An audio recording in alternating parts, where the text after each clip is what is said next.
Welcome to AMS Radio. I'm joined by Rick Bacon, CEO of Aqua Metrology Systems. He will be talking with us about why he thinks that water treatment systems are inherently stupid and why they need a brain. Rick, historically, water treatment systems from the simplest to the most sophisticated have been unintelligent. You argue that the advent of real-time water quality data is poised to shift this paradigm. Can you explain how you see that happening? Thank you, Carter. So probably I should begin with explaining what I mean by an unintelligent water treatment system. So essentially, water treatment systems are designed to remove a contaminant of concern that is prejudicial to human health and or the environment, but they lack any sensory capability. And these treatment systems can often be very, very sophisticated and very, very expensive. And for clients and engineers, to have these systems fail, and we'll get into the reasons why that might happen in a second, but have them fail is to actually put their consumers, the environment, at risk. So what clients and the consulting engineers are looking for is a way of being able to control the performance of that system using sensory data. And the risks to which these treatment systems are exposed are twofold. One, there's a sudden change in the level of contaminant that's being treated for, and that overwhelms the treatment system such that the treated effluent is way above the regulatory standards that have been set, or the system itself actually fails, and no one knows about it until the fish are dead in the river. Sounds like this is a real reason for concern for safety. And so how would you say online and real-time water quality analyzers contribute to the performance of intelligent water treatment systems? So what real-time water quality data can bring to this situation is alerting the treatment system. So turning from being sort of centrally deprived to something that can now react. So if the treatment system is made aware that there's a sudden change in the contaminant level, its process can adjust in anticipation of that and not be overwhelmed.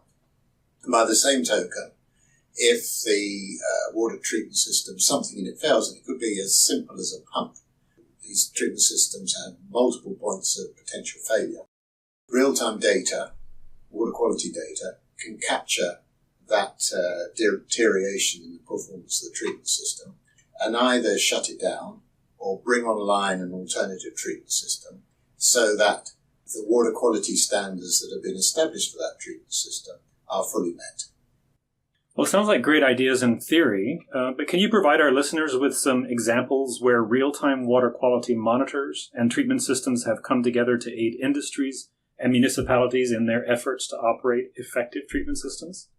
So we've got multiple case studies of how this works in practice.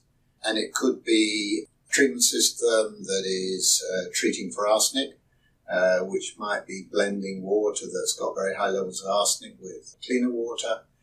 There, the water treatment system is provided with data on the incoming effluent to ensure that the treatment system is adjusted to the varying levels of the contaminant, in this case arsenic.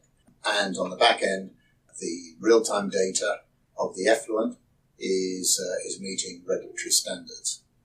In other situations, we worked alongside very expensive, very sophisticated, but quite delicate treatment systems for the removal of selenium, which is a very nasty environmental contaminant. And there we've been able to capture in real time when the system has broken down and been able to shut it down before the fish are dead. Another example, which I find somewhat frustrating, but it's a good example of what happens if you don't have real-time monitoring. So many people are aware of the contamination problems caused by US Steel when it allowed Hexavalent Cr to leave its plant and enter Lake Michigan, putting the safety of bathers as well as water treatment supplies for plants around the lake at risk. If they'd had real-time monitoring of the contaminant of concern, in this case hexavalent chrome, they would have been able to shut their system down and their unintelligent system would have been rendered intelligent by having access to that sensory data. So there are two examples, there are many more, but in every case we're ensuring that the water quality standards that have been set, often by the regulator, are being met by providing real-time data into the treatment system itself. Water safety is a concern for everyone, and I certainly feel a lot more confident and excited about some of the technologies you talked about. Very much appreciate you joining me today. You're very Thank you. welcome.